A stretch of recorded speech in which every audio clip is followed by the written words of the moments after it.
지금으로부터 1년 후 저는 양평 전원주택 마당에 서 있었습니다. 옆에는 형수님이 함께 있었죠. 57평생 이런 날이 올 줄은 꿈에도 몰랐습니다.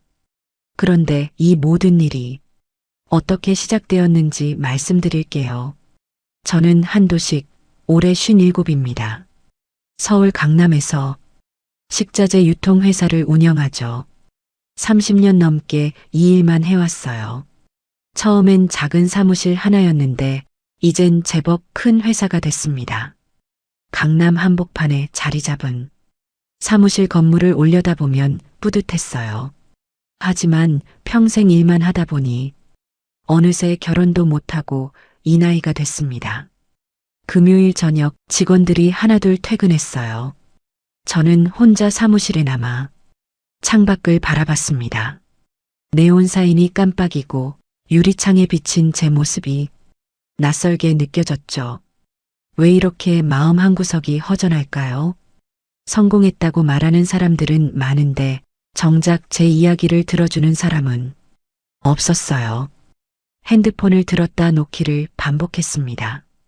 전화할 사람이 떠오르지 않았어요. 거래처 사람들, 직원들 모두 일 때문에 아는 사이였죠. 저는 가방을 들고 사무실을 나섰습니다. 엘리베이터 안에서 혼자 서 있으니 적막했어요. 1층 로비를 지나 거리로 나왔을 때 차가운 바람이 얼굴을 스쳤습니다. 집에 가기 싫었어요. 텅 빈 아파트에서 또 혼자 술 마시고 잠들 생각을 하니 숨이 막혔죠. 그때 문득 오래전 기억이 떠올랐습니다. 20대 때 자주 가던 영등포 노래방이었어요. 요즘엔 거의 안 가는 곳이지만 오늘은 괜히 그곳이 그리웠습니다. 저는 택시를 잡았어요. 기사님께 영등포역 쪽으로 가달라고 했습니다. 차창 밖 풍경이 빠르게 지나갔죠. 영등포역 골목, 낡은 건물들 사이로 노래방 간판이 보였어요. 예전 그대로였습니다. 깜빡이는 네온사인, 좁은 계단, 익숙한 냄새까지 모두요. 2층으로 올라가 문을 열었습니다. 사장님이 반갑게 맞아주셨어요. 예전처럼 단골은 아니지만 얼굴은 기억하시는 것 같았습니다. 방으로 안내받고 소파에 앉았어요. 리모컨을 만지작거리다가 인터폰을 눌렀습니다. 사장님 목소리가 들려왔죠. 저는 조심스럽게 말했습니다. 나이 많아도 상관없으니 여기서 경력 있는 분으로 불러달라고요. 사장님이 알았다며 잠시만 기다리라고 했습니다. 소파의 기대 천장을 바라봤어요. 형광등이 희미하게 깜빡였습니다. 오래된 노래방 특유의 곰팡이 냄새가 났죠. 리모컨으로 옛날 노래를 틀었습니다. 익숙한 멜로디가 흘러나왔어요. 20대 때 자주 부르던 노래였죠. 그때 노크 소리가 들렸습니다. 문이 열리며 누군가 들어왔어요. 저는 고개를 들었습니다. 그 순간 심장이 멎는 듯 했어요. 들어온 여자는 제가 25년 전부터 마음속에 담아두었던 사람이었습니다. 형수님 윤서영이었어요. 예전만큼 젊진 않았지만 여전히 아름다웠습니다. 주름이 조금 늘었고 머리카락에 흰머리가 섞여 있었지만요. 형수님은 환하게 웃으며 제게 다가왔어요. 전혀 저를 알아보지 못하는 표정이었습니다. 사장님, 오늘 운 좋으시네요. 편하게 즐기시라며 자연스럽게 옆에 앉았습니다. 저는 얼어붙은 채 형수님을 바라봤어요. 손에 든 리모컨이 떨렸습니다. 형수님이 술병을 집어들었어요. 제 잔에 소주를 따르며 밝게 웃었습니다. 오빠 회사 다니세요? 아니면 사업하세요? 자연스럽게 물어왔어요. 저는 대답을 못했습니다. 목이 메어 소리가 나오지 않았어요. 형수님은 제 표정을 보며 조금 의아해했지만 곧 다시 웃었습니다. 첫 잔 드세요, 오빠. 건배하자며 잔을 들어 올렸어요. 저는 기계적으로 잔을 들었습니다. 우리의 잔이 부딪혔죠. 소주가 목구멍으로 넘어갔지만 아무 맛도 느껴지지 않았어요. 머릿속이 하얘졌습니다. 25년 전 형수님 결혼식 날이 떠올랐어요. 하얀 드레스를 입고 환하게 웃던 모습이요. 그때부터 저는 이 사람을 마음에 담고 살았습니다. 가족이었기에 평생 숨겨야 했던 감정이었어요. 형수님은 형의 아내였고 저는 그저 시동생일 뿐이었죠. 15년 전 형이 프랜차이즈 2호점 투자를 부탁했을 때가 떠올랐습니다. 저는 거절했어요. 가족과 동거래는 안 한다는 원칙 때문이었죠. 그날 이후 형제는 남보다 못한 사이가 됐습니다. 형수님과도 자연스럽게 멀어졌어요. 15년 동안 단 한 번도 만나지 못했습니다. 그런데 지금 이렇게 다시 만났어요. 그것도 노래방 도우미로요. 형수님이 리모컨을 집어들었습니다. 노래 부를 거냐고 물어왔어요. 저는 고개를 저었습니다. 그럼 제가 한 곡 불러드릴까요? 형수님이 밝게 웃으며 노래를 골랐어요. 익숙한 멜로디가 흘러나왔습니다. 형수님이 노래를 부르기 시작했어요. 목소리가 예전과 똑같았습니다. 저는 그 목소리를 들으며 눈을 감았어요. 25년 전 형 집에서 들었던 그 목소리였습니다. 명절 때 설거지 하시면서 흥얼거리던 노래, 조카들 재우시며 부르던 자장가, 가족들 앞에서 부르던 발라드, 모든 게 생생하게 떠올랐어요. 노래가 끝나고 형수님이 웃었어요. 어때요, 오빠? 제 노래 괜찮죠? 저는 겨우 고개를 끄덕였습니다. 좋다고, 아주 좋다고 작게 대답했어요. 형수님이 다시 제 잔에 술을 따랐습니다. 오빠 오늘 왜 이렇게 조용하세요? 무슨 고민 있으세요? 저는 대답 대신 술을 마셨어요. 고민이 있냐고요? 네, 있습니다. 25년간 풀지 못한 고민이요. 하지만 그 말은 속으로만 했습니다. 입 밖으로 낼 수 없었어요. 시간이 흘렀습니다. 형수님은 계속 밝게 웃으며 이야기했어요. 저는 거의 대꾸하지 못했습니다. 그저 형수님을 바라볼 뿐이었어요. 어떻게 이런 일을 하게 됐을까? 무슨 일이 있었던 걸까? 마음이 아팠습니다. 25년 전 환하게 웃던 그 사람이 지금은 이런 곳에서 일하고 있다니요. 한참이 지났을까요? 형수님이 시계를 보며 일어섰어요. 시간이 다 됐다고, 즐거웠다고 인사했습니다. 저는 벌떡 일어났어요. 가지 말라고, 조금만 더 있으라고 말하고 싶었습니다. 하지만 입이 떨어지지 않았어요. 그저 멍하니 서 있을 뿐이었죠. 형수님이 문을 열고 나가려는 순간 저를 돌아봤습니다. 오빠 다음에 또 오세요. 저 지명해 주시고요. 그렇게 말하고는 문을 닫고 나갔어요. 저는 그 자리에 주저앉았습니다. 텅 빈 방 안에서 혼자 남겨졌어요. 리모컨이 바닥에 떨어져 있었습니다. 술잔에는 소주가 반쯤 남아 있었죠.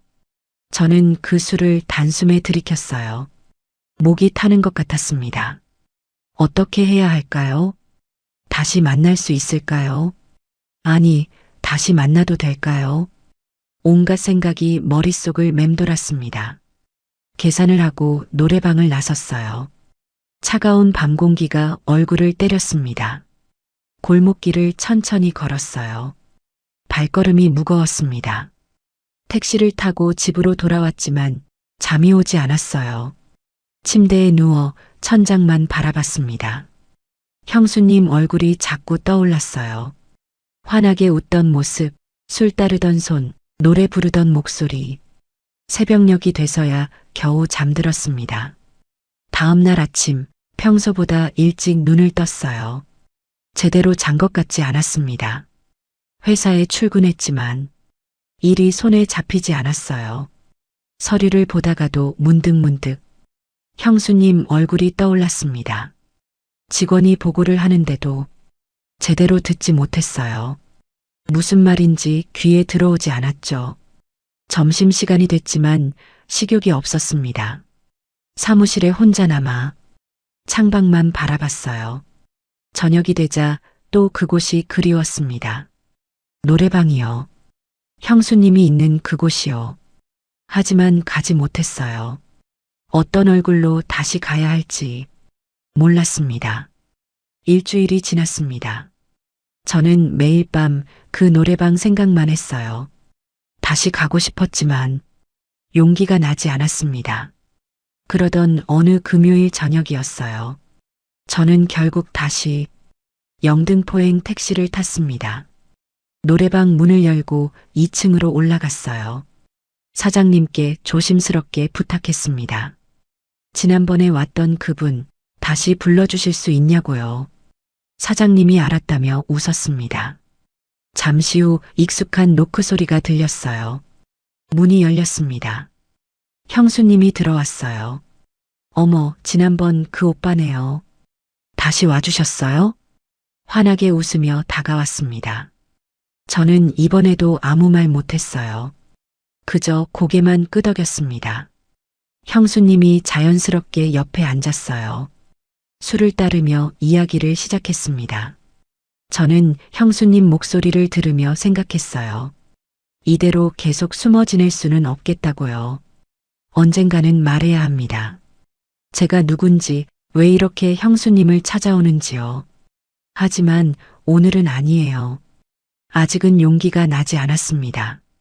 그저 옆에 있는 것만으로도 충분했어요. 25년 만에 다시 만난 이 순간이 꿈만 같았습니다. 그날 이후 저는 매일 밤 그 노래방 생각만 했습니다. 형수님 얼굴이 자꾸 떠올랐어요. 회사에서 일하는데도 집중이 안 됐습니다. 직원이 보고를 해도 귀에 들어오지 않았어요. 점심을 먹다가도 문득 멍해졌습니다. 25년 만에 다시 만난 형수님, 어떻게 이런 일을 하게 된 걸까요? 일주일이 지났습니다. 저는 결국 또 그 노래방을 찾아갔어요. 사장님께 조심스럽게 말했습니다. 지난번에 왔던 그분 다시 불러주실 수 있냐고요. 사장님이 빙그레 웃으며 알았다고 했어요. 잠시만 기다리라고 했습니다. 방 안에 혼자 앉아 기다렸어요. 손바닥에 땀이 났습니다. 노크 소리가 들렸습니다. 문이 열렸어요. 형수님이 환하게 웃으며 들어왔습니다. 어머, 지난번 그 오빠네요. 다시 와주셨어요? 저는 고개를 끄덕였습니다. 목이 메어 제대로 대답하지 못했어요. 형수님이 자연스럽게 옆에 앉았습니다. 술을 따르며 밝게 웃었어요. 오빠, 지난주에 조용하셨는데 오늘도 그러실 건 아니죠? 장난스럽게 물었습니다. 저는 겨우 웃음을 지었어요. 아니라고, 오늘은 좀 나을 것 같다고 작게 대답했습니다.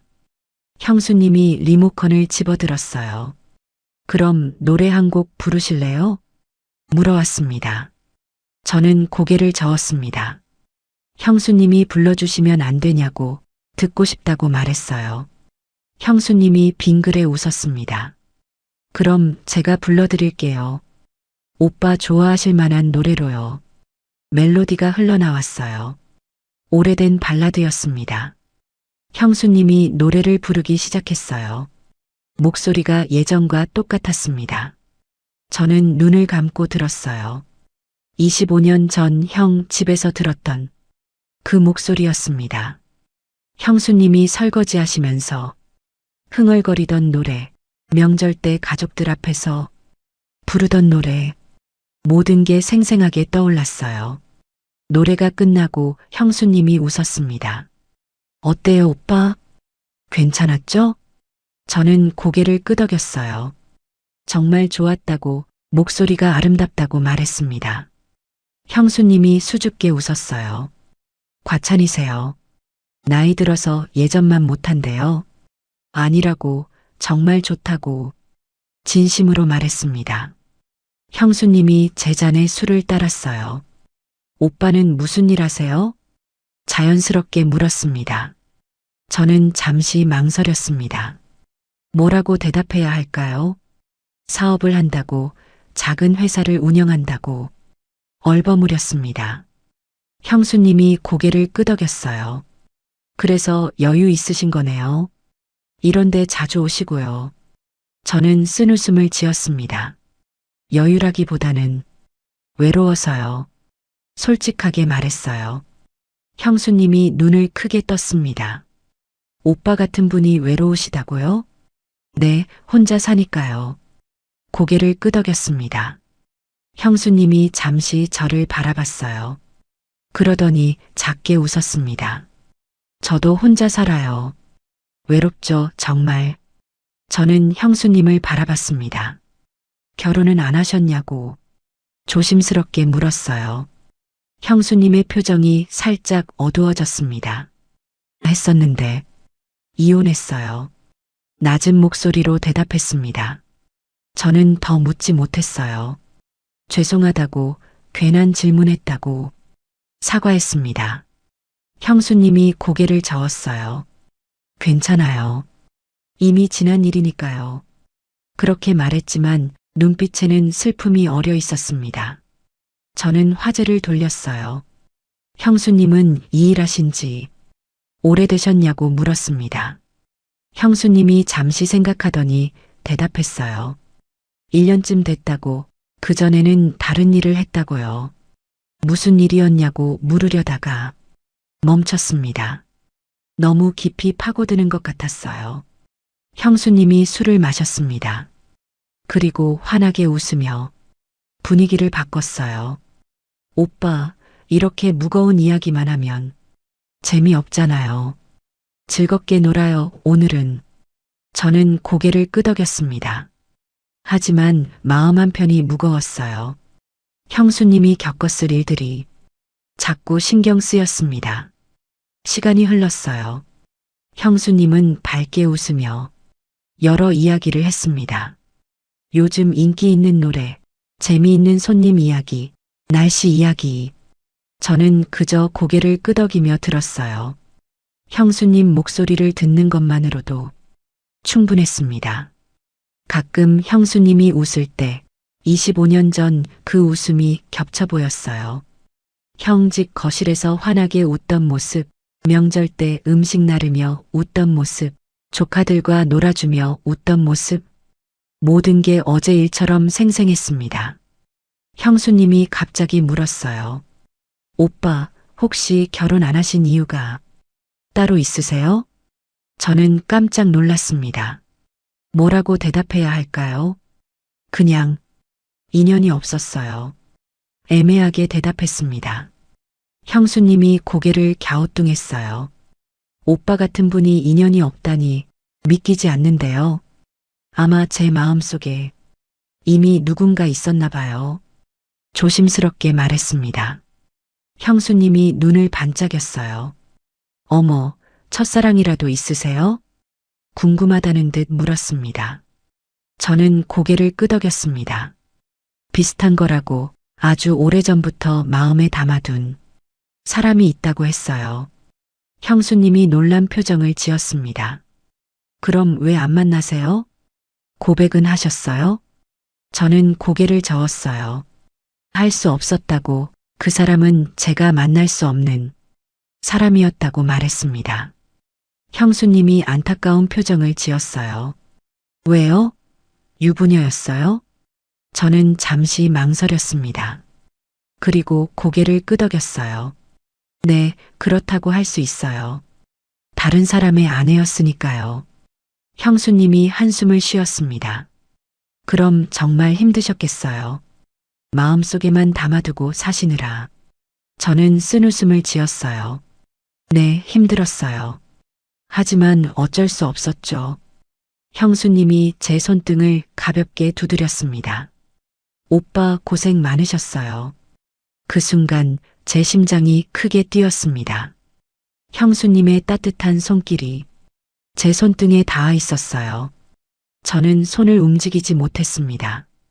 그저 그 온기를 느낄 뿐이었어요.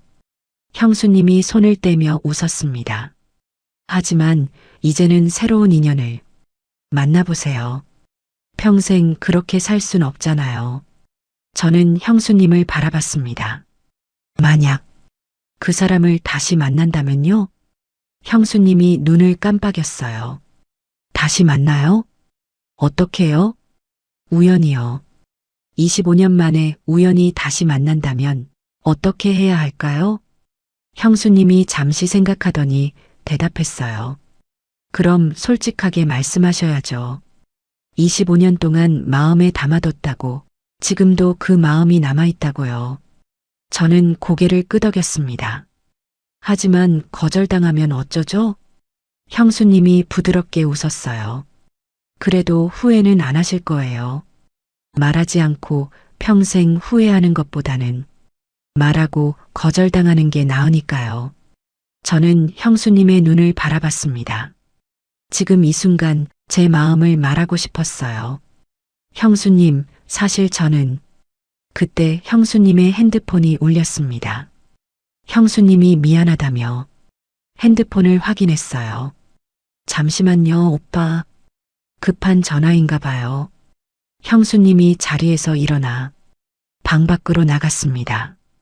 저는 혼자 남아 천장을 바라봤어요. 거의 말할 뻔했습니다. 손이 떨렸어요. 가슴이 두근거렸습니다. 잠시 후 형수님이 돌아왔어요. 표정이 조금 어두워져 있었습니다. 죄송해요, 오빠. 오늘은 급하게 나가봐야 할 것 같아요. 미안하다는 듯 말했습니다. 저는 고개를 저었어요. 괜찮다고, 급한 일이면 어쩔 수 없다고 말했습니다. 형수님이 가방을 챙겼어요. 다음에 또 오실 거죠? 조심스럽게 물었습니다. 저는 망설임 없이 대답했습니다. 물론이죠. 꼭 올게요. 형수님이 환하게 웃었어요. 그럼 다음 주에 봬요, 오빠. 문을 닫고 나갔습니다. 저는 한동안 그 자리에 앉아 있었어요. 거의 말할 뻔했다는 생각에 가슴이 두근거렸습니다. 계산을 하고 노래방을 나섰어요. 차가운 밤바람이 불었습니다. 골목을 걸으며 생각했어요. 다음에는 꼭 말해야겠다고, 제가 누군지 밝혀야겠다고요. 하지만 어떻게 말해야 할까요? 형수님, 저 한도식이에요. 그렇게 말하면 형수님은 어떤 반응을 보일까요? 택시를 타고 집으로 돌아왔습니다. 창밖 풍경이 흐릿하게 지나갔어요. 집에 도착해서도 잠이 오지 않았습니다. 오늘 밤 대화가 자꾸 떠올랐어요. 형수님이 제 손등을 두드리던 순간 따뜻한 온기가 아직도 남아있는 것 같았습니다. 저는 손등을 내려다봤어요.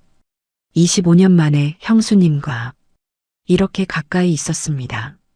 다음 주가 기다려졌어요. 또 형수님을 만날 수 있으니까요.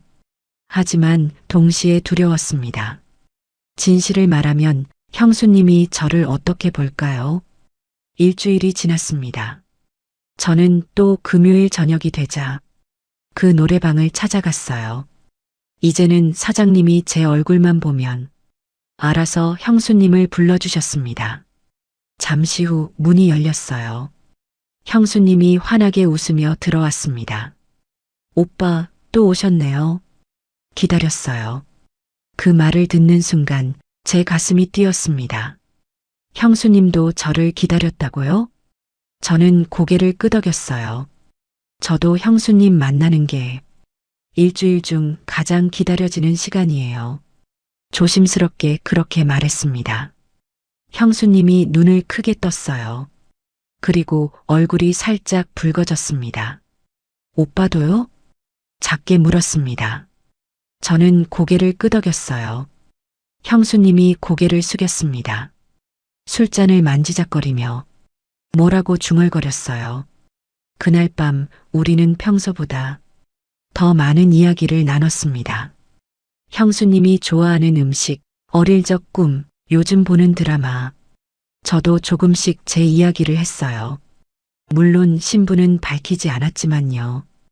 회사 일이 바쁘다는 것, 혼자 산다는 것, 외롭다는 것. 형수님이 고개를 끄덕이며 들었어요. 저도 외롭다고 혼자 사는 게 생각보다 힘들다고 했습니다. 우리는 서로를 바라봤어요. 묘한 공감대가 형성되는 기분이었습니다. 시간이 흘러 형수님이 일어섰어요. 오늘도 즐거웠다고 다음 주에 또 보자고 인사했습니다. 저는 고개를 끄덕였습니다. 꼭 올게요. 형수님이 문을 열고 나가기 전 잠시 돌아봤어요. 오빠, 솔직히 말씀드려도 될까요? 저는 고개를 끄덕였습니다. 요즘 오빠 만나는 게 정말 좋아요. 작게 말했습니다. 그리고는 얼른 문을 닫고 나갔어요. 저는 그 자리에 멍하니 서 있었습니다. 형수님도 저를 만나는 게 좋다고요? 가슴이 두근거렸어요. 손이 떨렸습니다. 계산을 하고 노래방을 나섰습니다. 발걸음이 가벼웠어요. 집으로 돌아오는 내내 형수님 마지막 말이 귓가에 맴돌았습니다. 요즘 오빠 만나는 게 정말 좋아요. 저는 결심했습니다. 다음 주에는 꼭 말하겠다고, 제가 누군지 밝히겠다고요. 더 이상 미룰 수 없었습니다.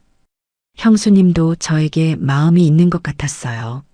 하지만 진실을 알면 형수님은 어떤 반응을 보일까요? 그것만이 두려웠습니다. 일주일이 또 지났습니다. 금요일이 되자 저는 평소보다 일찍 회사를 나섰어요. 오늘은 꼭 말해야 합니다. 더 이상 미룰 수 없었어요. 손에 땀이 났습니다. 셔츠 소매로 손바닥을 닦았어요. 택시 안에서 창밖만 바라봤습니다. 네온 사인이 빠르게 지나갔어요. 영등포 노래방에 도착했습니다. 2층으로 올라가는 계단이 평소보다 가파르게 느껴졌어요. 사장님이 알아서 형수님을 불러주셨습니다. 저는 방 안에 혼자 앉아 기다렸어요. 심장이 빠르게 뛰었습니다. 손이 떨려서 리모컨을 제대로 잡을 수 없었어요. 노크 소리가 들렸습니다. 문이 열렸어요. 형수님이 환하게 웃으며 들어왔습니다. 하지만 제 얼굴을 보더니 웃음이 사라졌어요. 오빠 얼굴이 왜 그러냐고, 무슨 일 있냐고 물었습니다. 저는 숨을 깊이 들이마셨어요. 오늘 중요한 말씀이 있다고 천천히 입을 열었습니다. 형수님이 술병을 들던 손을 멈췄어요. 궁금하다는 표정으로 저를 바라봤습니다. 저는 형수님 눈을 똑바로 봤어요. 사실 저를 못 알아보시는 것 같다고 조심스럽게 말을 꺼냈습니다. 형수님이 눈을 깜빡였어요. 무슨 뜻이냐는 표정이었습니다. 저는 더 이상 망설이지 않았습니다. 제 이름을 말했어요. 한도식이라고, 형수님의 시동생이라고요. 그 순간 방 안의 공기가 얼어붙었습니다. 형수님의 얼굴에서 모든 혈기가 빠져나갔어요. 입술이 파르르 떨렸습니다. 손에 들고 있던 술병이 흔들렸어요. 소주가 조금 흘러나왔습니다. 형수님이 천천히 일어섰습니다. 뒷걸음질을 치며 벽에 등을 기댔어요. 믿을 수 없다는 듯 고개를 좌우로 저었습니다. 저는 다시 한번 말했어요. 장난이 아니라고, 도련님이 맞다고요. 형수님의 눈이 점점 커졌습니다. 그리고 눈물이 맺히기 시작했어요. 그럼 지금까지 다 알고 있었냐고, 한 달 동안 저를 속인 거냐고 떨리는 목소리로 물었습니다. 저는 고개를 끄덕일 수밖에 없었어요. 형수님이 두 손으로 얼굴을 가렸습니다. 어깨가 미세하게 떨렸어요. 저는 황급히 일어나 다가가려 했습니다. 하지만 형수님이 손을 들어 막았어요. 가까이 오지 말라고 목소리에 울음이 섞여 있었습니다. 저는 그 자리에 멈춰 섰어요. 형수님이 손을 내리며 저를 쳐다봤습니다. 눈가가 붉게 물들어 있었어요. 지금 저랑 뭐 하자는 거냐고, 이런 일 하는 여자라고 그렇게 만만해 보이냐고 소리쳤습니다. 저는 고개를 저었어요. 아니라고, 절대 그런 게 아니라고 말했습니다. 하지만 형수님은 듣지 않았어요. 가방을 집어들며 더 이상 보기 싫다고 다신 오지 말라고 했습니다. 그리고는 문을 박차고 나가버렸어요. 저는 그 자리에 무너져 내렸습니다. 소파에 주저앉아 고개를 떨구었어요. 테이블 위에 술이 엎질러져 있었습니다. 형수님이 들고 있던 술병이었어요. 저는 그것을 멍하니 바라봤습니다. 모든 게 끝난 것 같았어요. 한참을 그렇게 앉아 있었습니다. 시간이 얼마나 지났는지 몰랐어요. 사장님이 노크를 하며 들어왔습니다. 괜찮냐고, 무슨 일 있었냐고 물었어요. 저는 고개를 저으며 일어났습니다. 계산을 하고 노래방을 나섰어요. 골목길이 유난히 어두웠습니다. 가로등 불빛이 흔들렸어요. 집으로 돌아왔지만 현관문을 열 기운도 없었습니다. 그대로 현관 앞에 주저앉았어요. 등을 문에 기대고 무릎을 끌어안았습니다. 형수님 얼굴이 자꾸 떠올랐어요. 창백했던 얼굴, 눈물 맺힌 눈, 떨리던 목소리. 모든 게 제 잘못이었습니다. 한참을 그렇게 앉아 있다가 겨우 일어났어요. 집 안으로 들어갔습니다. 불도 켜지 않고 어둠 속에 서 있었어요. 잠이 오지 않았습니다. 침대에 누워도 천장만 바라봤어요. 다음 날 아침 회사에 출근했지만 아무것도 할 수 없었습니다. 직원이 보고를 해도 한마디도 귀에 들어오지 않았어요. 점심시간이 돼도 사무실을 나가지 않았습니다. 창밖만 멍하니 바라봤어요. 저녁이 되자 저는 다시 노래방으로 향했습니다. 혹시 형수님이 나왔을까 싶어서요. 하지만 사장님이 난처한 표정을 지었어요. 그분은 요즘 안 나온다고, 연락도 안 된다고 했습니다. 언제부터냐고 물었어요. 지난주부터라고 했습니다. 제 잘못이었어요. 노래방을 나와 골목을 걸었습니다. 발이 땅에 닿지 않는 것 같았어요. 며칠이 지났습니다. 저는 매일 밤 형수님 생각만 했어요. 일주일이 지났습니다. 저는 더 이상 참을 수 없었어요. 형수님을 찾아야 했습니다. 구로 쪽 고시원이라는 것만 어렴풋이 기억났습니다. 구로역으로 향했어요. 주변을 둘러보니 고시원 간판이 여러 보였습니다. 하나하나 찾아다녔어요. 하지만 형수님은 없었습니다. 다음 날도 그 다음 날도 저녁이면 구로역 주변을 걸었어요. 비가 내리는 날도 바람이 부는 날도 그곳을 헤맸습니다. 사흘째 되던 날 저녁이었어요. 편의점 앞을 지나가는데 익숙한 뒷모습이 보였습니다. 형수님이었어요. 저는 급하게 뛰어갔습니다. 형수님을 불렀어요. 형수님이 돌아봤습니다. 저를 보는 순간 몸이 굳어졌어요. 왜 또 왔냐고 차가운 목소리로 물었습니다. 저는 숨을 고르며 말했어요. 사과하고 싶었다고, 오해를 풀고 싶었다고요. 형수님이 고개를 돌렸습니다. 이제 그만 가라고, 더 이상 보기 싫다고 했어요. 하지만 저는 물러서지 않았습니다. 제 말 좀 들어달라고, 제발이라고 했어요. 형수님이 저를 쳐다봤습니다. 눈빛이 차가웠어요. 무슨 말을 더 하겠냐고, 이미 다 끝난 거 아니냐고 물었습니다. 저는 깊게 숨을 들이마셨어요. 그리고 솔직하게 말했습니다. 형수님을 25년 전부터 좋아했다고, 하지만 가족이라 말 못했다고, 15년간 의절하고 단 한 번도 못 만났는데 노래방에서 우연히 다시 만난 거라고요. 형수님의 눈이 흔들렸습니다.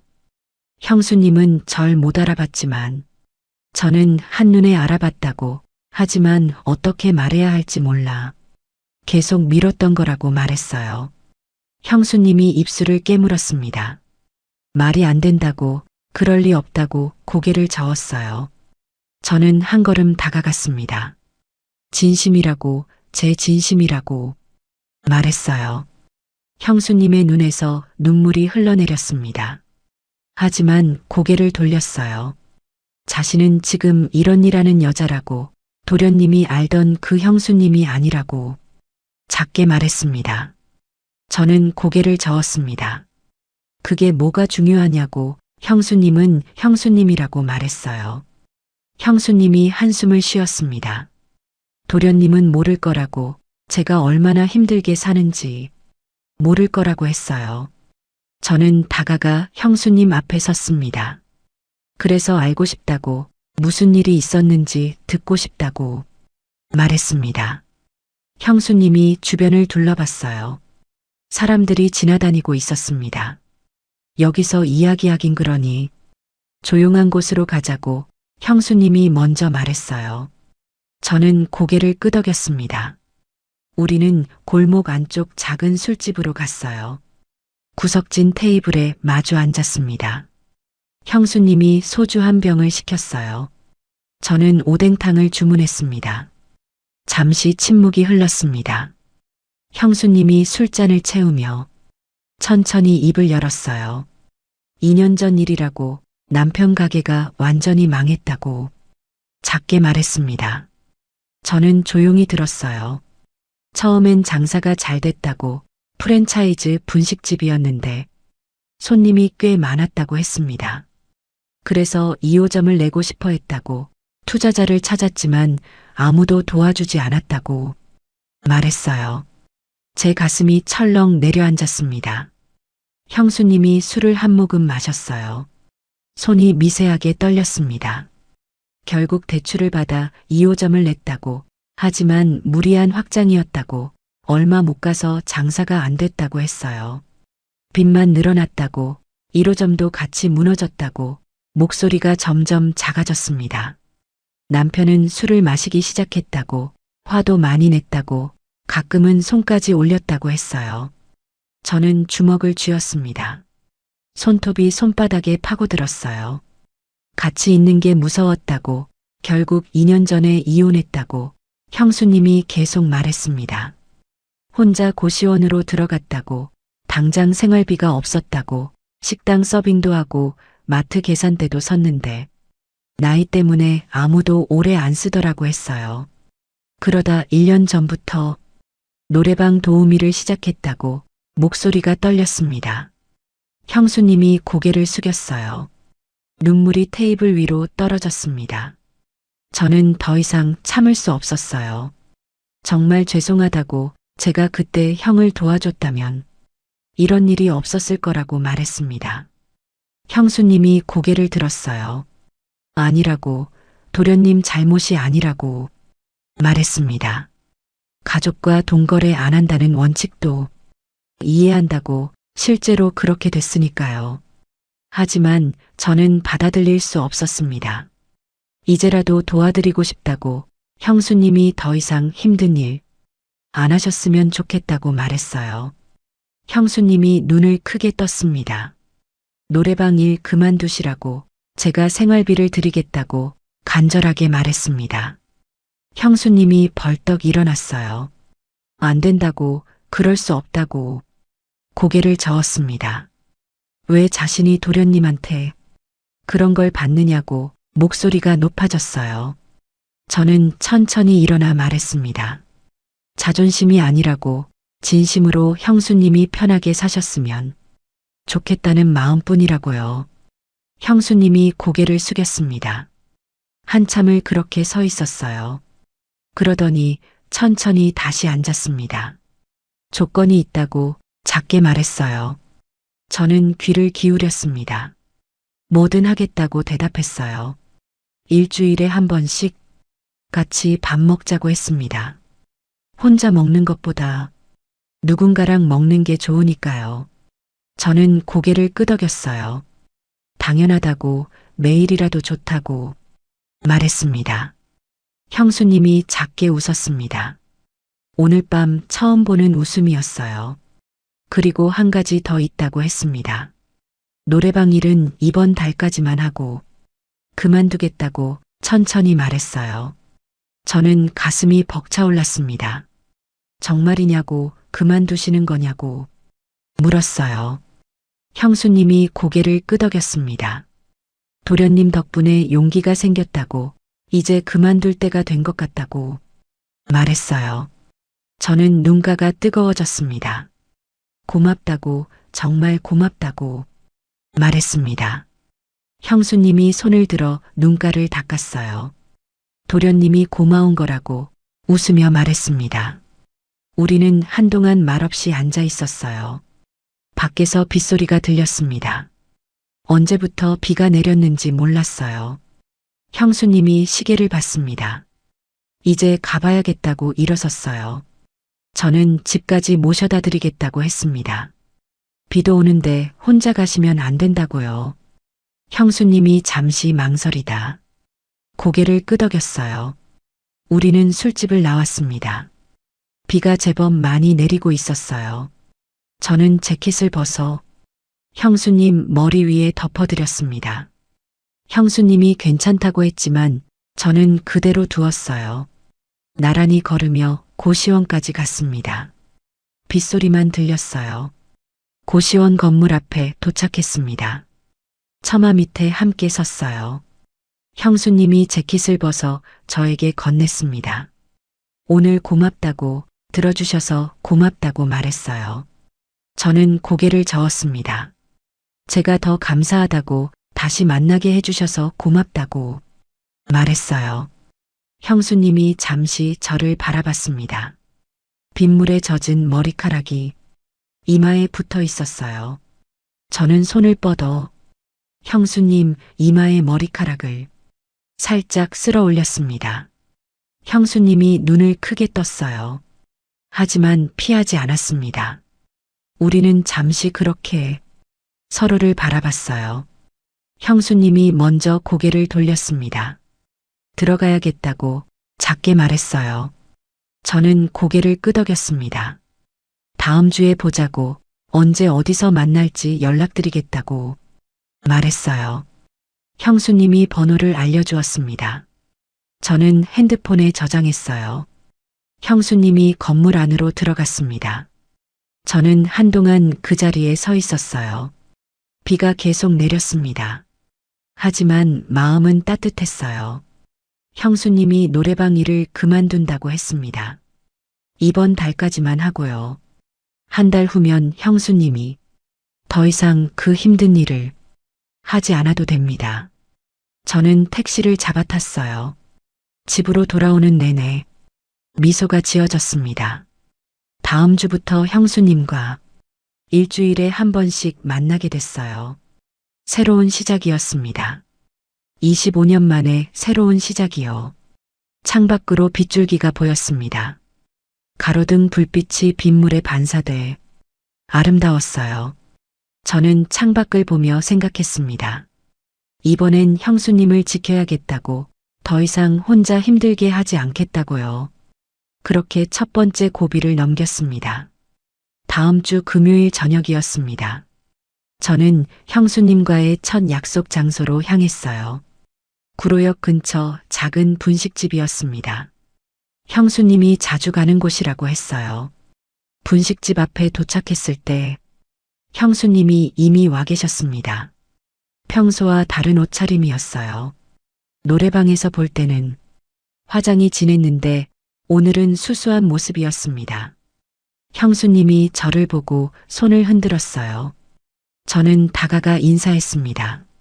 우리는 분식집 안으로 들어갔어요. 형수님이 칼국수 2그릇을 주문했습니다. 테이블에 마주 앉았어요. 처음엔 서로 어색했습니다. 노래방이 아닌 곳에서 이렇게 마주 앉으니 묘한 기분이었어요. 칼국수가 나왔습니다. 김이 모락모락 올라왔어요. 형수님이 먼저 숟가락을 들었습니다. 맛있다고, 여기 칼국수가 정말 좋다고 말했어요. 저도 한술 떠서 먹었습니다. 정말 맛있었어요. 우리는 한동안 말없이 먹었습니다. 가끔 눈이 마주치면 서로 미소를 지었어요. 식사를 마치고 밖으로 나왔습니다. 어디 갈 데 있냐고 물었어요. 형수님이 고개를 저었습니다. 그냥 좀 걷고 싶다고 했어요. 우리는 천천히 골목길을 걸었습니다. 거리는 여전히 좁았지만 예전처럼 어색하지 않았어요. 형수님이 먼저 말을 꺼냈습니다. 노래방 일은 이번 달 말까지만 한다고 벌써 사장님께 말씀드렸다고 했어요. 저는 가슴이 따뜻해졌습니다. 다행이라고, 정말 잘하신 거라고 말했어요. 형수님이 작게 웃었습니다. 도련님 덕분이라고, 용기를 주셔서 고맙다고 했어요. 저는 고개를 저었습니다. 형수님이 스스로 결정하신 거라고, 용기는 형수님 안에 있었다고 말했어요. 우리는 한참을 걸었습니다. 말은 많지 않았지만 침묵이 편안했어요. 고시원 앞에 도착했습니다. 형수님이 오늘 고맙다고, 칼국수 맛있었다고 말했어요. 저는 다음 주에도 보자고, 언제가 좋으냐고 물었습니다. 형수님이 같은 시간이면 좋겠다고, 금요일 저녁이 편하다고 했어요. 저는 고개를 끄덕였습니다. 그럼 다음 주 금요일에 보자고, 장소는 제가 정해도 되냐고 물었어요. 형수님이 좋다고 대답했습니다. 저는 택시를 타고 집으로 돌아왔어요. 가슴이 두근거렸습니다. 일주일이 지났습니다. 두 번째 금요일이 왔어요. 저는 시장 통닭집으로 형수님을 모셨습니다. 형수님이 좋아하실 것 같았어요. 우리는 통닭을 손으로 뜯어 먹었습니다. 형수님이 맛있다고 웃었어요. 오랜만에 이렇게 먹는다고, 혼자 살면서는 통닭 한 마리를 시켜 먹을 일이 없었다고 했습니다. 저도 그렇다고 대답했어요. 혼자 먹으면 맛이 없다고요. 형수님이 고개를 끄덕였습니다. 그러게요, 누군가랑 먹으니 훨씬 맛있다고 했어요. 우리는 서로를 보며 웃었습니다. 식사 후 근처 공원을 걸었어요. 벤치에 나란히 앉았습니다. 형수님이 하늘을 올려다봤어요. 별이 몇 개 보인다고 작게 말했습니다. 저도 고개를 들어 하늘을 봤어요. 정말 별이 반짝이고 있었습니다. 우리는 한동안 그렇게 하늘을 바라봤어요. 형수님이 조심스럽게 물었습니다. 도련님은 왜 결혼 안 하셨냐고요? 저는 잠시 망설였습니다. 그리고 솔직하게 대답했어요. 형수님 때문이라고, 25년 동안 형수님만 생각했다고 말했습니다. 형수님이 저를 돌아봤어요. 눈빛이 흔들렸습니다. 미안하다고, 자신 때문에.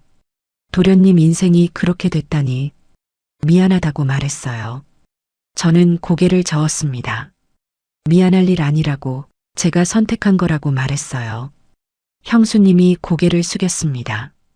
한참을 그렇게 앉아 있었어요. 그러다 작게 말했습니다. 이제 도련님이라고 부르는 거 그만해도 될까요? 저는 깜짝 놀랐습니다. 왜냐고 물었어요. 이제는 이름으로 부르는 게 더 자연스러울 것 같다고, 도식 씨라고 불러도 되냐고 물었습니다. 저는 가슴이 뛰었어요. 당연하다고, 그렇게 불러달라고 말했습니다. 그럼 저도 형수님 말고 이름으로 부를게요. 서영 씨라고요. 형수님이, 아니, 서영 씨가 작게 웃었습니다. 좋아요, 도식 씨. 그 말을 듣는 순간 뭔가 달라진 것 같았어요. 우리 사이의 거리가 한 뼘 더 좁혀진 느낌이었습니다. 일주일이 또 지났습니다. 세 번째 금요일이었어요. 저는 서영 씨를 한강변 산책로로 모셨습니다. 강바람이 불어왔어요. 서영 씨가 추운지 몸을 움츠렸습니다. 저는 재킷을 벗어 서영 씨 어깨에 걸쳐드렸어요. 서영 씨가 괜찮다고 했지만 저는 그대로 두었습니다. 우리는 천천히 걸었어요. 강물이 반짝였습니다. 서영 씨가 말했어요. 이번 주가 노래방 마지막 주라고, 금요일이 마지막 날이라고요. 저는 멈춰섰습니다. 정말 그만두시는 거냐고, 괜찮으시냐고 물었어요. 서영 씨가 고개를 끄덕였습니다. 이제 그만둘 때가 됐다고, 새로운 시작을 하고 싶다고 말했어요. 저는 서영 씨 손을 잡고 싶었습니다. 하지만 참았어요. 대신 말했습니다. 앞으로 어떻게 지낼 거냐고, 계획이 있냐고 물었어요. 서영 씨가 잠시 생각하더니 대답했습니다. 당분간은 쉬면서 다른 일을 찾아볼 거라고 도식 씨가 도와주신다고 했으니 천천히 생각해 보겠다고요. 저는 고개를 끄덕였습니다. 서두르지 말고 충분히 쉬시라고 말했어요. 서영 씨가 고맙다고, 정말 고맙다고 말했습니다. 우리는 다시 걸었어요. 어느새 서영 씨 어깨에 걸친 제 재킷이 자연스러워 보였습니다. 일주일이 또 지났습니다. 네 번째 금요일 저녁이었어요. 오늘이 서영 씨가 노래방 일을 하는 마지막 날이었습니다. 저는 서영 씨를 기다리며 구로역 앞을 서성였어요. 밤이 깊어지고 서영 씨가 나타났습니다. 피곤한 표정이었어요. 하지만 저를 보자 환하게 웃었습니다.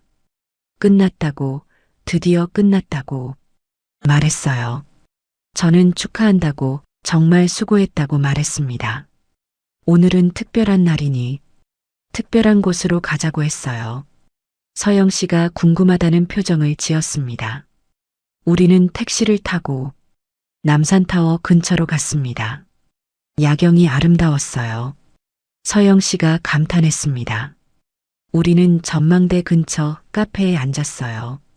따뜻한 차를 시켰습니다. 서영 씨가 창밖을 바라보며 말했어요.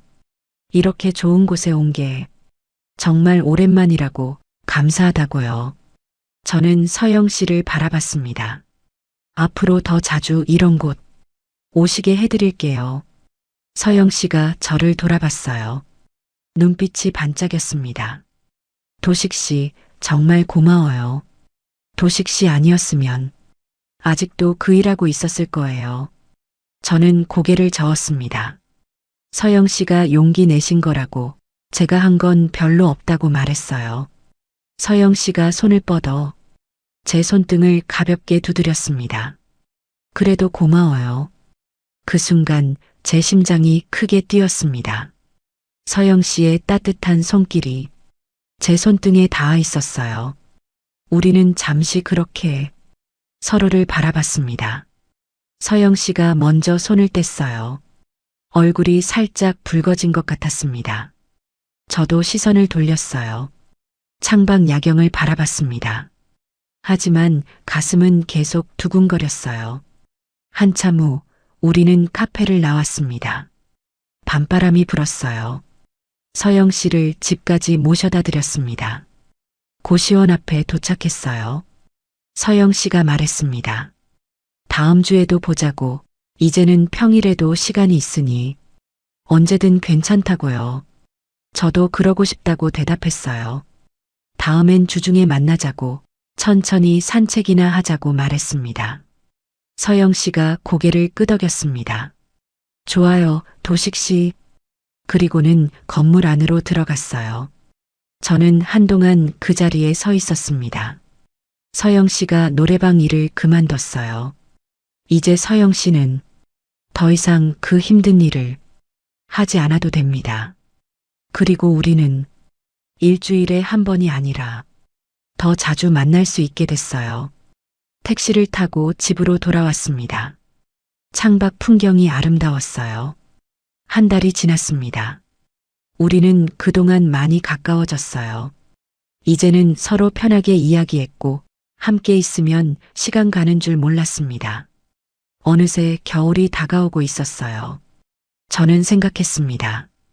이제 다음 단계로 나아갈 때가 된 것 같다고요.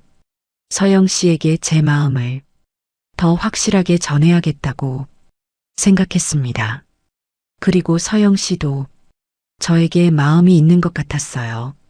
손을 잡을 때 떨리던 손, 눈이 마주칠 때 붉어지던 얼굴, 제 이름을 부를 때 부드러워지던 목소리, 모든 게 말해주고 있었습니다.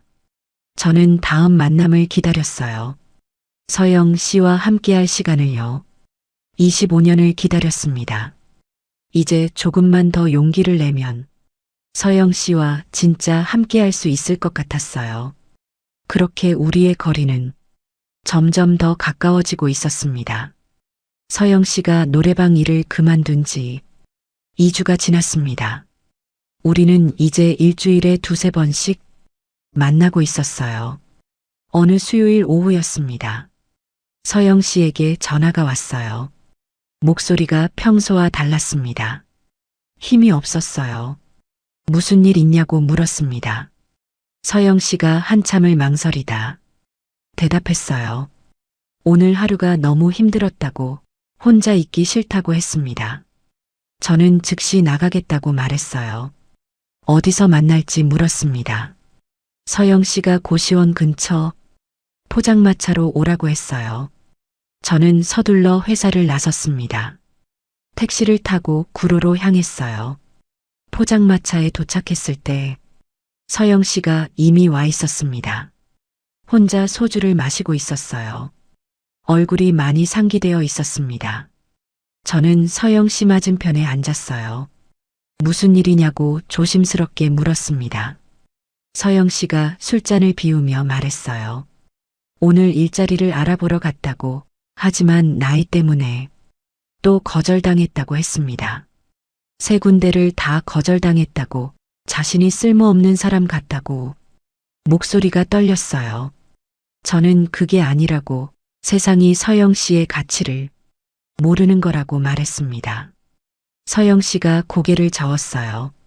아니라고, 정말 자신은 아무것도 할 수 없는 사람 같다고. 눈물이 맺혔습니다. 저는 더 이상 참을 수 없었어요. 서영 씨 손을 잡았습니다. 서영 씨가 깜짝 놀라 저를 봤어요. 저는 서영 씨 눈을 똑바로 보며 말했습니다.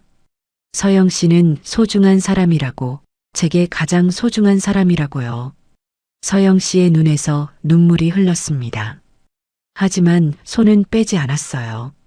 우리는 한참을 그렇게 손을 잡고 있었습니다.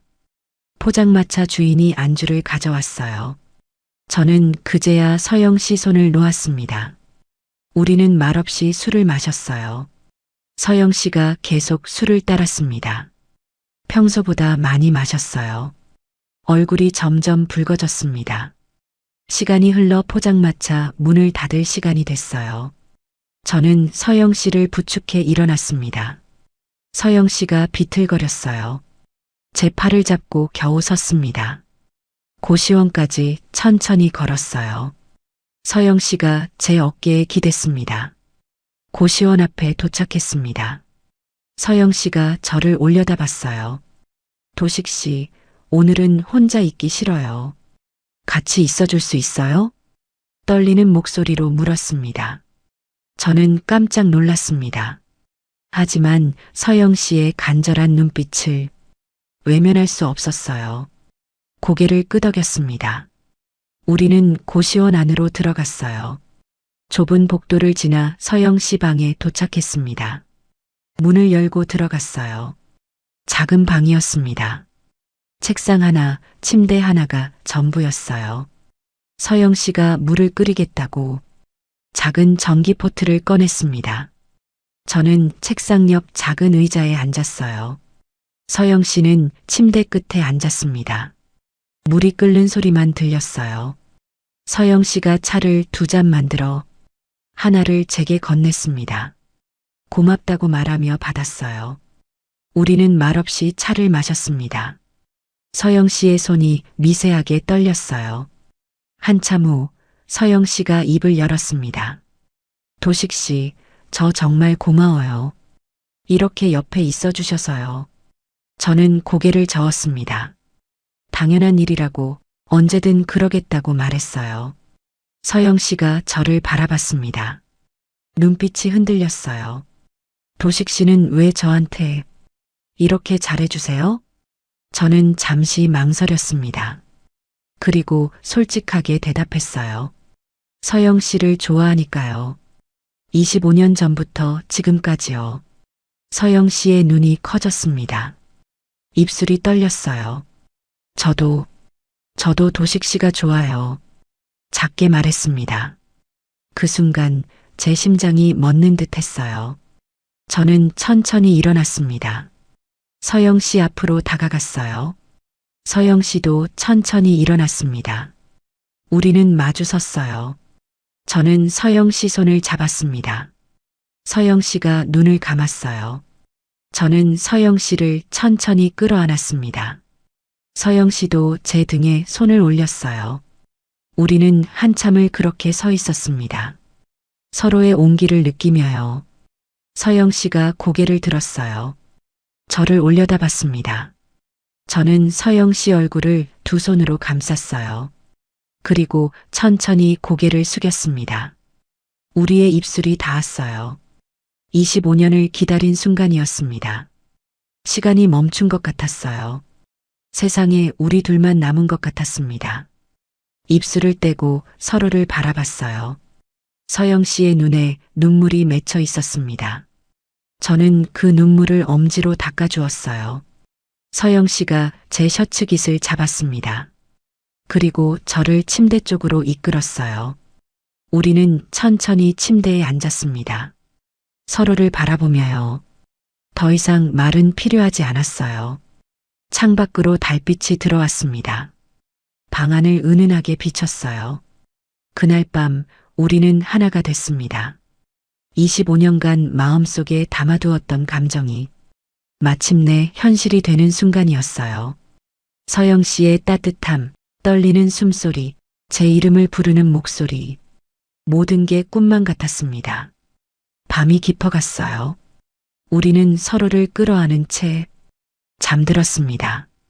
다음 날 아침 창문으로 햇살이 들어왔어요. 저는 천천히 눈을 떴습니다. 옆에 서영 씨가 평온한 얼굴로 자고 있었어요. 저는 서영 씨를 바라봤습니다. 가슴이 벅차올랐어요. 서영 씨도 천천히 눈을 떴습니다. 저를 보더니 작게 웃었어요. 잘 잤냐고 물었습니다. 서영 씨가 고개를 끄덕였어요. 오랜만에 푹 잤다고, 편안했다고 말했습니다. 저는 서영 씨 손을 잡았어요. 서영 씨, 이제 서영 씨는 제 사람이에요. 더 이상 혼자가 아니에요. 서영 씨의 눈에서 눈물이 흘렀습니다. 하지만 웃고 있었어요. 고맙다고, 정말 고맙다고 작게 말했습니다. 저는 서영 씨를 끌어안았어요. 다시는 놓지 않겠다고 속으로 다짐했습니다. 우리는 한참을 그렇게 있었어요. 그리고 천천히 일어났습니다. 새로운 하루가 시작됐어요. 이제 우리는 진짜 함께였습니다. 서영 씨가 간단히 아침을 준비했어요. 편의점에서 산 빵과 우유였습니다. 우리는 작은 책상에 마주 앉아 아침을 먹었어요. 서영 씨가 웃으며 말했습니다. 이렇게 누군가랑 아침을 먹는 게 얼마만인지 모르겠다고요. 저도 그렇다고 대답했어요. 앞으로 매일 이렇게 먹고 싶다고 말했습니다. 서영 씨가 눈을 크게 떴어요. 매일이요? 저는 고개를 끄덕였습니다. 네, 매일이요. 서영 씨와 함께 살고 싶어요. 서영 씨가 놀란 표정을 지었습니다. 하지만 곧 환하게 웃었어요. 저도 그러고 싶어요. 도식 씨. 우리는 손을 맞잡았습니다. 그날부터 우리의 삶이 달라졌어요. 저는 서영 씨를 위해 더 나은 집을 알아봤습니다. 고시원이 아닌 곳이요. 서영 씨는 일자리를 찾는 대신 집안일을 돌보기로 했어요. 저는 매일 저녁 서영 씨를 만났습니다. 함께 저녁을 먹고 산책을 하고 이야기를 나눴어요. 주말에는 함께 시간을 보냈습니다. 영화를 보러 가기도 하고 공원을 걷기도 했어요. 한 달이 지났습니다. 저는 서영 씨에게 말했어요. 이제 고시원을 나와 더 좋은 곳으로 가자고요. 서영 씨가 망설였습니다. 그건 너무 부담스럽다고요. 저는 고개를 저었어요. 부담 아니라고, 함께 살고 싶다고 말했습니다. 서영 씨가 한참을 생각하더니 고개를 끄덕였어요. 우리는 조용한 동네에 작은 아파트를 구했습니다. 서영 씨가 짐을 싸는 걸 도와드렸어요. 고시원을 나서는 서영 씨의 얼굴에 미소가 가득했습니다. 새 집으로 이사했어요. 작지만 따뜻한 집이었습니다. 서영 씨가 집안을 둘러보며 웃었어요. 정말 좋다고 꿈만 같다고 말했습니다. 저도 웃으며 대답했어요. 이제 시작이라고 앞으로 더 좋은 날들이 올 거라고요. 우리는 서로를 안았습니다. 그날 밤 새 집에서의 첫날 밤이었어요. 우리는 함께 저녁을 만들어 먹었습니다. 서영 씨가 만든 된장찌개가 정말 맛있었어요. 식사 후 소파에 나란히 앉았습니다. TV를 보며 편안하게 있었어요. 서영 씨가 제 어깨에 머리를 기댔습니다. 저는 서영 씨를 끌어안았어요. 이렇게 행복한 적은 평생 처음이에요. 서영 씨가 작게 말했습니다. 저도요. 저도 그렇다고 대답했어요. 우리는 한참을 그렇게 있었습니다. 말은 없었지만 마음은 통했어요. 25년을 기다렸습니다. 그리고 이제 함께였어요. 더 이상 혼자가 아니었습니다. 창밖으로 밤하늘이 보였어요. 별이 반짝이고 있었습니다. 저는 그 별을 보며 생각했습니다. 앞으로 어떤 일이 있어도 서영 씨를 지키겠다고, 절대 놓지 않겠다고요. 서영 씨도 같은 생각을 하고 있는 것 같았어요. 우리의 새로운 시작이었습니다. 진짜 함께하는 삶의 시작이요. 서영 씨와 함께 산 지 2달이 지났습니다. 행복한 날들이었어요. 매일 아침 함께 일어나고 저녁이면 함께 저녁을 먹었습니다. 주말에는 손을 잡고 공원을 산책했어요. 그러던 어느 토요일 오후였습니다. 우리는 한강변을 걷고 있었어요. 서영 씨가 제 팔을 끼고 걸었습니다. 날씨가 좋았어요. 햇살이 따뜻했습니다. 그때 멀리서 누군가 다가왔어요. 비틀거리며 걷는 모습이었습니다. 가까이 오면서 얼굴이 보였어요. 제 심장이 철렁 내려앉았습니다. 형이었습니다. 15년 만에 보는 형이었어요. 많이 늙어 있었습니다. 머리는 희끗희끗했고 얼굴은 붉게 상기되어 있었어요. 술 냄새가 났습니다. 형이 우리를 보더니 멈춰 섰어요. 눈이 커졌습니다. 서영 씨도 형을 알아봤어요. 제 팔을 쥔 손에 힘이 들어갔습니다. 형이 비틀거리며 다가왔어요. 손가락으로 우리를 가리켰습니다. 이게 무슨 꼴이냐고, 내 여자를 동생이 뺏어갔냐고 소리쳤습니다. 주변 사람들이 쳐다봤어요. 저는 서영 씨를 뒤로 감쌌습니다. 형에게 조용히 하라고, 여기서 이러지 말라고 말했어요. 하지만 형은 듣지 않았습니다. 계속 소리를 질렀어요. 배은망덕한 놈이라고, 형수를 탐냈냐고, 가족도 아니라고 외쳤습니다. 서영 씨가 떨고 있었어요. 저는 서영 씨 손을 꽉 잡았습니다. 형에게 똑바로 말했어요. 형수님은 이제 제가 지킬 거라고, 형은 2년 전에 이미 놓으셨다고, 이제 그만 가시라고 했습니다. 형이 비웃었어요. 내가 놓았다고? 내가 언제 놓았냐고 소리쳤습니다. 저는 차갑게 대답했어요. 이혼하셨잖냐고, 그때 이미 끝난 거라고요. 형이 주먹을 쥐었습니다. 저에게 달려들려는 것 같았어요. 하지만 비틀거리다가 그 자리에 주저앉았습니다. 술에 완전히 취해 있었어요. 저는 서영 씨를 데리고 그 자리를 떠났습니다. 뒤돌아보지 않았어요. 택시를 잡아 타고 집으로 돌아왔습니다. 서영 씨가 계속 떨고 있었어요. 집에 도착해서 소파에 앉았습니다. 서영 씨가 제 품에 안겼어요. 한참을 그렇게 있었습니다. 서영 씨가 작게 말했어요. 미안하다고, 자신 때문에 형제가 더 멀어졌다고요. 저는 고개를 저었습니다.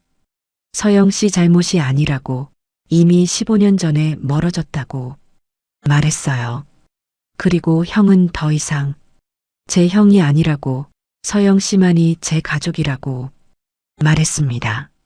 서영 씨가 눈물을 흘렸어요. 저는 그 눈물을 닦아주었습니다. 다음 날부터 전화가 오기 시작했습니다. 친척들이었어요. 형에게서 이야기를 들었다고 어떻게 그럴 수 있냐고 소리쳤습니다. 형수를 빼앗았다고 페르나라고 가족의 치욕이라고 말했어요. 저는 모든 전화를 받았습니다. 하나하나 똑같이 대답했어요. 서영 씨와 형은 2년 전에 이혼했고 저는 서영 씨를 사랑한다고 앞으로도 함께할 거라고 차분하게 말했습니다. 친척들은 분노했어요. 욕을 하고 전화를 끊었습니다. 서영 씨가 미안해했어요. 자신 때문이라고 그만두자고 말했습니다. 저는 단호하게 말했어요. 절대 안 된다고, 서영 씨를 놓을 수 없다고요. 우리는 서로를 끌어안았습니다. 며칠이 지났어요. 전화는 계속 왔습니다. 회사에도 소문이 났어요. 직원들이 수군거렸습니다. 하지만 저는 개의치 않았어요. 서영 씨만 있으면 됐습니다. 일주일이 지났습니다. 저는 결심했어요. 회사를 정리하기로요. 신뢰하는 부하 직원에게 말했습니다. 회사를 맡기고 싶다고, 제가 물러나겠다고요. 부하 직원이 놀랐어요. 왜 갑자기 그러시냐고 물었습니다. 저는 솔직하게 말했어요. 새로운 삶을 살고 싶다고, 조용한 곳에서 편하게 지내고 싶다고요. 부하 직원이 잠시 생각하더니 고개를 끄덕였습니다. 알겠다고, 잘 맡아보겠다고 말했어요. 저는 감사하다고 대답했습니다. 일을 정리하는데 한 달이 걸렸어요. 그동안 저는 양평에 전원주택을 알아봤습니다. 호수가 보이는 조용한 곳이었어요. 마당도 있고 정원도 있었습니다. 서영 씨에게 사진을 보여줬어요. 서영 씨가 눈을 반짝였습니다. 정말 아름답다고, 여기서 살 수 있냐고 물었어요. 저는 고개를 끄덕였습니다. 여기서 함께 살자고, 조용하게 우리만의 시간을 갖자고 말했어요. 서영 씨가 눈물을 흘렸습니다. 하지만 웃고 있었어요.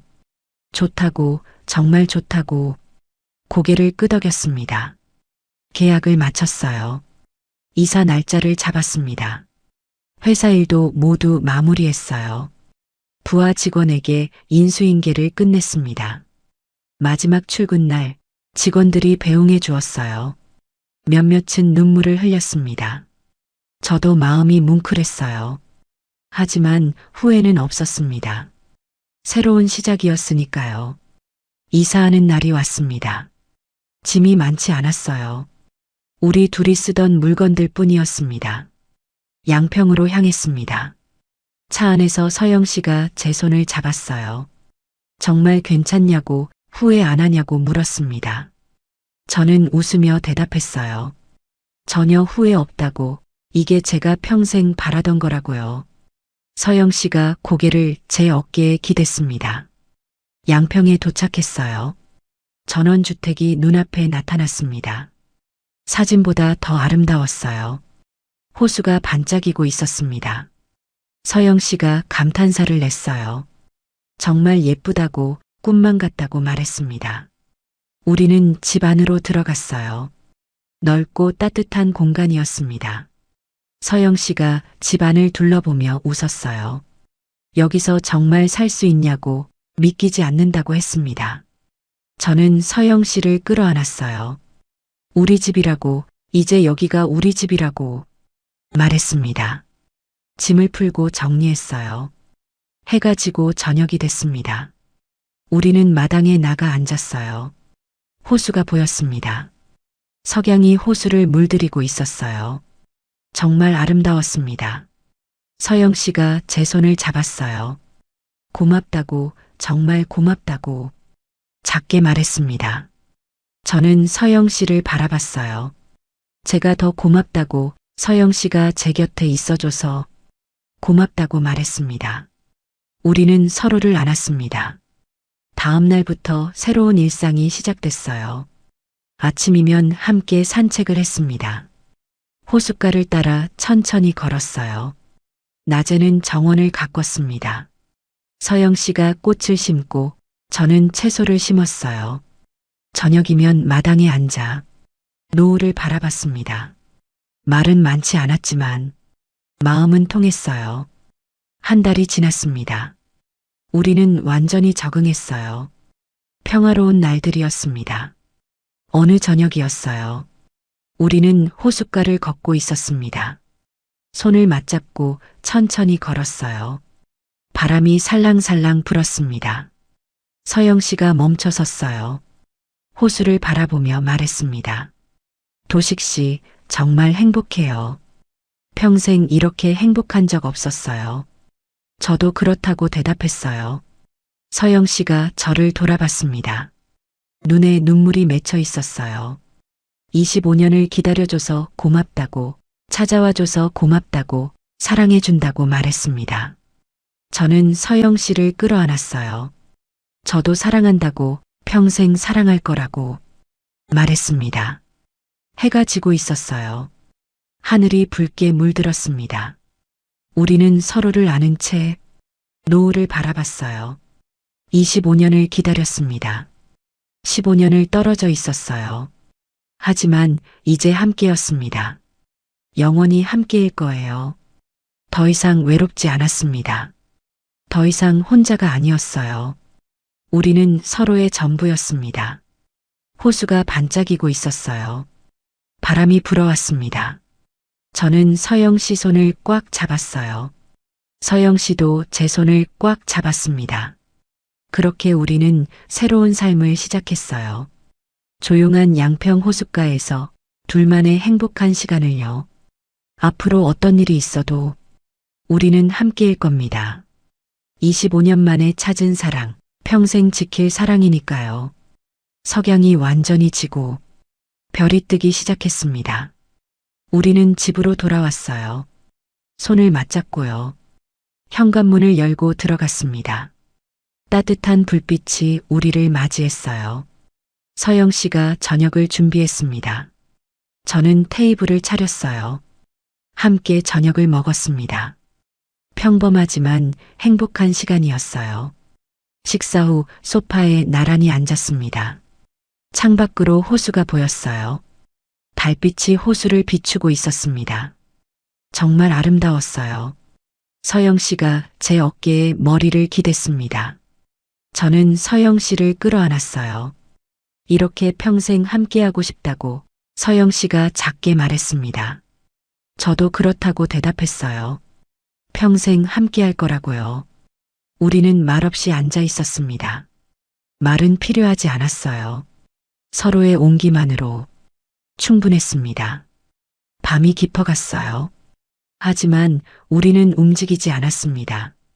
그저 서로를 느끼며 행복을 만끽했어요.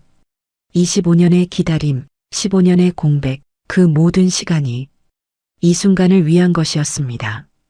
이제 우리는 함께였어요. 그것으로 충분했습니다. 창밖으로 별이 가득했습니다. 호수가 그 별을 담고 있었어요. 우리의 새로운 삶, 우리만의 행복이 여기 있었습니다. 그리고 그것은 영원할 것입니다.